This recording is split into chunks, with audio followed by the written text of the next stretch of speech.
Cricket விளையாட்டு யூகிக்க முடியாத ஒரு விளையாட்டு என்றே சொல்லலாம். ஒருவர் அவுட் ஆவார் என்று எதிர்பார்க்கும் போது திடீரென அவர் சிக்ஸர் அடிப்பதும், அவுட் ஆனால் பந்து நோபால் ஆவதும் கிரிக்கெட் சகஜமே.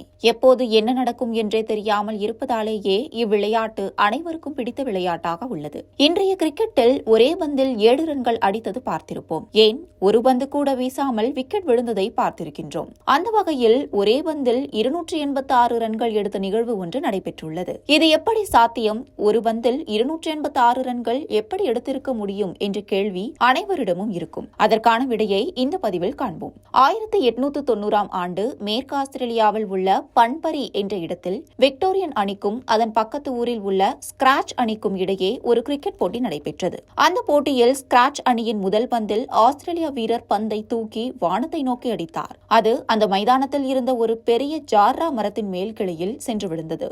அந்த காலகட்டத்தில் விளையாட்டு மைதானத்தில் மரங்கள் இருப்பது சகஜமே. ஸ்கிராட்ச் அணி அம்பையரிடம் சென்று இதனை தொலைந்த பந்தாக அறிவிக்க வேண்டும் என்று வற்புறுத்தியது. ஆனால் அந்த பந்து அம்பையரின் கண்களுக்கு தெரியும் வகையில் மரத்தின் மேல் இருந்ததால் இது தொலைந்த பந்து இல்லை என்று கூறிவிட்டார். அப்போது ஒரு பாலுக்கு 4 ரன்கள் தான் எடுக்க வேண்டும் என்ற எந்த விதிமுறைகளும் இல்லை.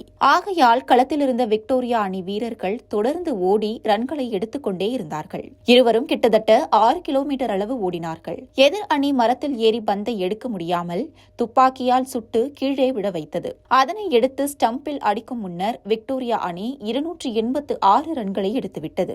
இதனால் விக்டோரியா அணி அப்போட்டியில் வெற்றி பெற்றது. இந்த செய்தி 1894ஆம் ஆண்டு த பால் மால் கெசட் என்ற விளையாட்டு செய்தி பத்திரிகையின் மூலம் அனைவருக்கும் தெரியவந்தது.